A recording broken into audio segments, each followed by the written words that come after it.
Le Pays de Savoie. Karine Roy, Serge Carbonel. Et ce matin, on va vous donner des conseils pour développer votre intuition. Oui, qu'on appelle instinct, sixième sens. L'intuition, c'est quoi ? Pourquoi elle est très développée chez certains ? Comment on peut la développer ? Toutes ces questions seront posées à notre experte ce matin. Sarah Galvan est avec nous jusqu'à 10h. Bonjour Sarah. Bonjour à tous. Vous allez bien ? Oui, très bien, merci.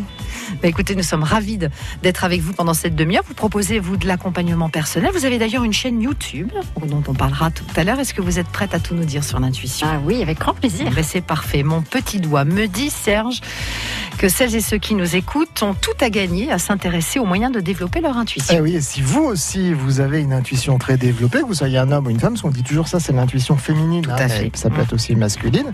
Vous avez envie de nous en parler, de témoigner. 0806 0010 10. Vous faites sonner la ligne bleue. C'est Evelyne qui attend vos questions. La vie en bleu, c'est sur France Bleu. Justement, l'intuition, on en parle ce matin. Tout à fait. Nous sommes avec Sarah Galvan. Vous proposez de l'accompagnement personnel. Vous avez une chaîne YouTube qui est extrêmement bien faite. Vous proposez des ateliers. On aura bien évidemment le temps d'en parler tout à l'heure, Sarah, avec vous. Mais on parle de l'intuition. Aujourd'hui, on a une demi-heure pour essayer de comprendre ce que c'est. C'est quoi, au juste, l'intuition ? Alors moi, ce qui me vient en premier, c'est déjà de se dire que c'est une belle preuve d'amour envers soi-même. Et ça, on va y revenir. Vous allez comprendre justement pourquoi je dis ça. Mais l'intuition, pour moi, ça passe déjà par un feeling dans le corps. C'est vraiment quelque chose qu'on ressent. C'est quand on a l'habitude, en fait, de travailler son intuition, on ressent des sensations qui, au fur et à mesure, deviennent de plus en plus... c'est très subtil, mais deviennent du coup de moins en moins, justement, subtiles, puisqu'on sait s'y connecter. Et puis, l'intuition, c'est quelque chose de très furtif. Donc c'est un peu comme une pensée, on pourrait se dire c'est une pensée, puis finalement est-ce que c'est une pensée ou est-ce que c'est l'intuition ? Et c'est en ça où la qualité d'arriver à finalement se connecter à cette sensation dans le corps permet d'arriver à dire finalement c'est l'intuition plutôt qu'une pensée. Alors, c'est vrai que oui, mais non, c'est bien. J'aime bien votre manière d'approcher effectivement cette définition. On entend souvent parler d'intuition féminine. Elle serait soi-disant plus développée. D'ailleurs, Serge nous en parlait tout à l'heure. Chez nous, les femmes, est-ce que c'est une idée reçue ou pas du tout ? Comme ça passe effectivement par une certaine sensibilité, on va pas se cacher que l'intuition, ça demande d'être vraiment à l'écoute de ce qu'on sent dans notre corps. Je pense qu'effectivement, à la base, on a des prédispositions en tant que femme à être un petit peu plus sensible par rapport à ça. Maintenant, c'est vraiment quelque chose d'ouvert à tout le monde. Tout le monde a cette capacité d'arriver à se poser, se recentrer. Et c'est en ça justement où j'amène dans mes accompagnements, c'est vraiment se recentrer et être à l'écoute de ce qui se joue en nous. Et homme ou femme, on peut très bien y arriver. Donc, faut rester optimiste. Tu as une intuition très développée, toi, Serge, ou pas ? Je sais pas comment on arrive à savoir. Justement, qu'elle est développée ou pas, notre intuition, qu'on en a une par rapport à des signes, une intuition, c'est quelque chose de fulgurant. On sait. Il y a vraiment quelque chose au fond de soi qui fait que il n'y a pas de doute en fait à avoir. En fait, c'est la petite voix intérieure qui nous fait faire les bons choix. Voilà. Il y a quelque chose vraiment de non, mais c'est ça. Et je parle de doute parce que, encore une fois, quand on n'a pas trop l'habitude, on peut se dire, mais finalement, est-ce que c'est des doutes, est-ce que c'est des pensées ou autres ? Et à force, quand on se fait confiance, on sait tout simplement. Tarek est avec nous, il a souhaité vous poser une question. Il habite à Prèves-Saint-Moins. Bonjour Tarek et bienvenue sur France Bleu. Oui, bonjour à tous. Je vous écoute. Oui, bonjour. J'avais une question par rapport à l'intuition où j'avais lu qu'en fait ça pouvait être assimilé à un mélange donc d'intelligence émotionnelle, mais aussi d'expérience, dans le sens où pour savoir des expériences répétées inconsciemment. On emmagasine un peu cette expérience et notre cerveau prend entre guillemets des petits raccourcis parce qu'il aurait vécu une situation similaire et que par-dessus l'intelligence émotionnelle venait se mettre dessus. Est-ce que qu'est-ce que vous en pensez ? J'avais une question par rapport à ça.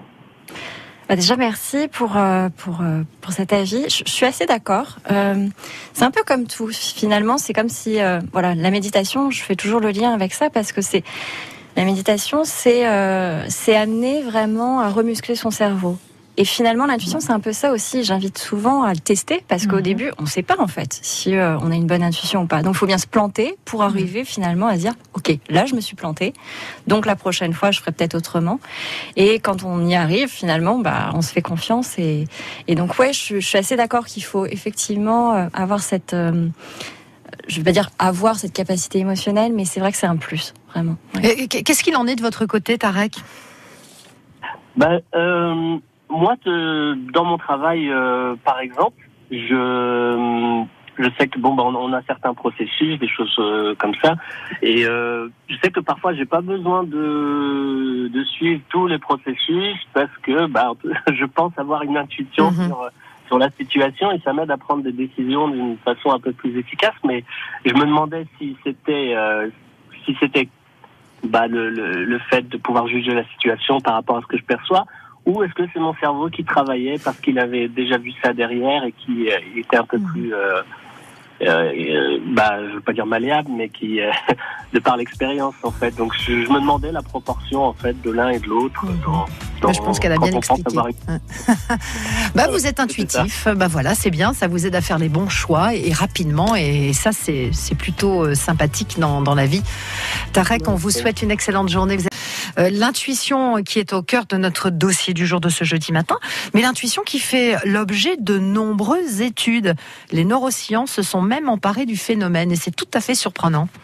Tout à fait, oui. C'est un sujet qui devient de plus en plus, en vogue.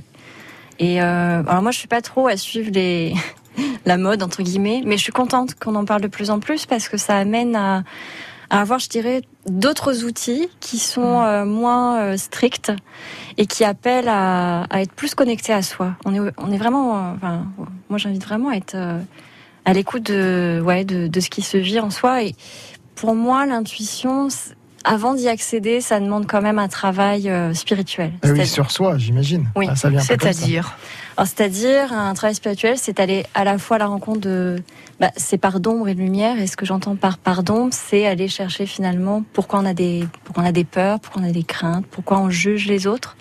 Et en fait, à un moment donné, quand on fait un travail sur soi, on se rend compte que finalement, on est comme tout le monde.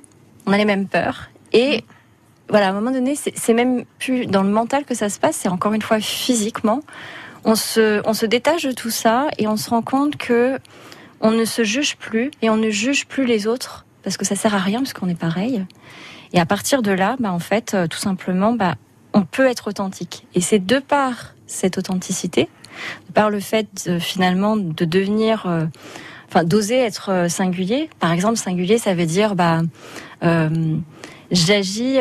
Karine agit comme Karine et pas Karine agit comme elle doit agir. On fait plus les choses aux autres. Voilà, exactement. Et à partir de là, il y a quelque chose qui s'ouvre et qui permet d'être beaucoup plus à l'écoute des messages qu'on peut. Donc du coup, pour celles et ceux qui nous écoutent et pour nous-mêmes, parce qu'on a toujours soif d'apprendre et je pense qu'on est toujours perfectible dans notre quotidien et on a envie que ce soit comme ça. On a envie d'être en cohérence avec soi, ce que l'on pense, ce que l'on est, tout compte fait. Quels exercices on peut faire? Qu'est-ce que vous pouvez nous proposer déjà pour faire un petit état des lieux et éventuellement aller essayer de booster cette intuition? Alors comme je dis, c'est toujours un entraînement, donc c'est quelque chose que j'invite à faire aussi régulièrement. Il y a plusieurs entre guillemets techniques. L'une forcément que moi j'invite toujours entre guillemets, c'est déjà se poser. Pour se poser, une technique qui est très connue aujourd'hui, c'est la méditation. Moi, je fais des accompagnements avec un bol tibétain, ça s'apparente à la sonothérapie, ça en fait abaisse les ondes cérébrales, donc on tombe dans des ondes qui se calibrent au niveau de notre cerveau et des ondes alpha, qui permettent justement d'apaiser notre mental, d'apaiser notre stress, et à partir de là, c'est plus simple, d'être à l'écoute. De faire un tri un peu avec tout. Exactement. Avec nous-mêmes, ça se fait tout seul en fait. Et puis avec toutes les pensées qu'on a dans la tête, parce qu'on en a quand même à longueur du journée. Donc ça veut dire s'écouter davantage, ralentir un peu le rythme. Bon, c'est vrai qu'avec la force des choses et avec ce qu'on a vécu et ce qu'on vit, on est peut-être davantage plus à l'écoute de soi, se connecter aussi à sa respiration. C'est vrai qu'on dit toujours qu'on respire mal. Oui. Donc c'est tout ça, quoi. Tout à fait. Le contact avec la nature aussi, ça apaise vraiment beaucoup. Si on n'est pas fan fan de la méditation, parce qu'il y a plein d'a priori par rapport à la méditation, mais finalement, il y a aussi plein de façons de méditer. Et l'idée, c'est de trouver sa technique à soi. Ça peut être faire du sport, par exemple, c'est de la méditation. Aller se promener dans la nature, c'est de la méditation aussi. Et puis, si je peux donner aussi d'autres techniques, pour l'intuition, ça va être d'être dans la joie. Notamment le soir, avant d'aller se coucher, je vous invite vraiment à rigoler. Faites une pratique, vous regardez une vidéo. Quand on baille, qu'on a sommeil. Non mais je rigole, je plaisante. Mais c'est vrai que ça amène, à pu être dans quelque chose de négatif, de stressant, stressant. Oui, exactement. La négativité, le fait de mal se parler, d'avoir des paroles qui sont un peu condescendantes vis-à-vis de soi, c'est pas quelque chose qui va favoriser l'intuition. Il y a un petit truc qu'on fait avec Serge, on a pris un petit calepin et tous les soirs on note toutes les choses positives qui nous sont arrivées dans la journée. Génial. Et ça, un grand livre. Si, Julien il lève les yeux au ciel, et oui, on a chacun notre petite méthode. Ouais. Toi c'est peut-être un petit canon de rouge, nous c'est ça. On peut faire les deux. Bon, alors en tout cas vous aussi, si vous semble que votre intuition elle est très développée, vous lui faites d'ailleurs confiance dans chaque décision que vous devez prendre. Et tiens, vous avez une anecdote à nous raconter, un exemple à nous donner, ou vous avez carrément une question à poser à notre experte 0806 0010 10. 9h-11h sur France Bleu Pays de Savoie. La vie en bleu. Et c'est la suite et c'est la fin de notre dossier du jour consacré à l'intuition. Nous sommes avec Sarah Galvan, vous proposez de l'accompagnement personnel, vous proposez aussi des ateliers sur votre chaîne YouTube. On parle de l'intuition évidemment, plus ou moins développée chez certains, mais on peut la développer lorsqu'on est adulte, il n'est jamais trop tard pour bien faire. L'intuition d'ailleurs qui est très développée en fait lorsqu'on est enfant et qu'on perd en cours de route, mais pourquoi ? Eh bien, mon ressenti par rapport à ça, c'est tout simplement que quand on est petit, on se pose déjà moins de questions, on a moins de pensées. Et puis quand on grandit et qu'on rentre dans la vie de tous les jours, il y a du stress, il y a des jugements qui viennent des autres, il y a des injonctions, il y a tout ça. Influencé, quoi. Voilà. Tout ce qui se passe autour. Ça vient un petit peu fermer toute cette ouverture qu'on a quand on est enfant. Et c'est pour ça que c'est vraiment accessible à tout le monde et qu'il faut y croire, tout simplement, puis s'entraîner. C'est vrai que c'est pas toujours facile de faire le tri entre tout compte fait la voix de l'intuition et toutes nos autres pensées. Parfois un peu c'est la peur qui parle ou notre juge intérieur qui fait blocage. Exactement. Oui, avec 60 000 pensées par jour, c'est compliqué de faire le tri. Qu'est-ce que vous amenez vous à développer dans vos ateliers ? Alors principalement, comme je disais tout à l'heure, c'est vraiment le recentrage. Et ce que j'entends par recentrage, c'est le fait de se poser déjà. On parle des nombreuses pensées qu'on peut avoir, c'est se dire ok, elles sont là, et accepter qu'elles puissent être là. Comme on dit souvent, on laisse passer les nuages dans le ciel, tout simplement. Les pensées, c'est de la même façon, c'est se dire elles viennent, ok, puis je me ressente sur mon corps, je me ressente sur mes sensations corporelles, et je fais ce jeu, cet exercice. Et en fait, plus on le fait, et plus ça laisse de l'espace finalement à rien, à des sensations, ou peut-être à une conscience vis-à-vis de sa respiration.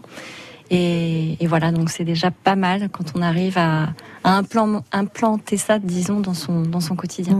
On dit un mot sur votre chaîne YouTube, Sarah ? Avec plaisir. J'ai lancé ça, alors pareil, par intuition, justement, il y a beaucoup de choses que je fais par intuition. Et ça a été pendant le premier confinement. J'ai senti une détresse, forcément, avec tout ce qu'on vivait. Et du coup, j'ai eu envie de créer quelque chose en me disant, si ça peut apporter par rapport à mes connaissances, eh bien go. Alors que j'avais jamais fait de vidéo auparavant, ou voilà. Mais c'était fait dans la joie, et c'est ça l'intuition. C'est vraiment quelque chose qui est léger, qui est serein, qui est doux. Et donc voilà, c'est là où on sait qu'on est sur son juste chemin. Nous avons été ravis de faire votre connaissance ce matin, de parler un petit peu de ce que vous faites et de parler de cette intuition. Vous l'aurez compris, l'intuition n'est pas un cadeau donné par les bonnes fées qui se sont penchées sur le berceau des plus chanceuses et chanceux d'entre nous. Elle peut se développer en adoptant la bonne posture, la présence, l'ouverture et surtout le lâcher-prise. Il faut prendre un petit peu plus de temps pour soi. Et oui, on aura appris plein de choses, notamment concernant cette intuition. Il faut écouter sa petite voix intérieure. C'est ça qui nous fait faire les bons choix. Mais avant ça, il faut plutôt être connecté à soi-même, faire un travail sur soi, être à l'écoute de soi. Et pour ça, il faut apaiser notre mental en faisant, par exemple, du sport, aller dans la nature, observer, s'arrêter. En fait, en gros, il faut prendre son temps. Il faut arrêter d'être dans notre société un peu très rythmée. Quoique, avec la Covid, peut-être que c'est positif. Ça nous oblige à nous calmer hein, ça nous a un peu obligés à nous calmer pour certains. Et on a des gens d'ailleurs qui le disent, hein, j'ai un peu plus de temps avec mes enfants, pour ma vie perso, etc. Puis ça nous a obligés aussi à nous recentrer et à faire un peu le tri dans nos vies. Ça, c'est peut-être bien. que c'est l'aspect positif finalement de cette période qu'on vit qui n'est pas facile et en plus évidemment. Exactement. Sarah Galvan, donc si on veut réécouter cette émission, on va sur francebleu.fr, la page Pays de Savoie. D'ailleurs, il y a un lien. On tombera directement sur votre chaîne YouTube. Merci beaucoup d'avoir été avec nous. C'est moi qui vous remercie. On a parlé d'intuition et on vous dit à très vite sur France Bleu. Merci beaucoup. À Bonne bientôt. journée. La vie en bleu à retrouver sur francebleu.fr. Et demain,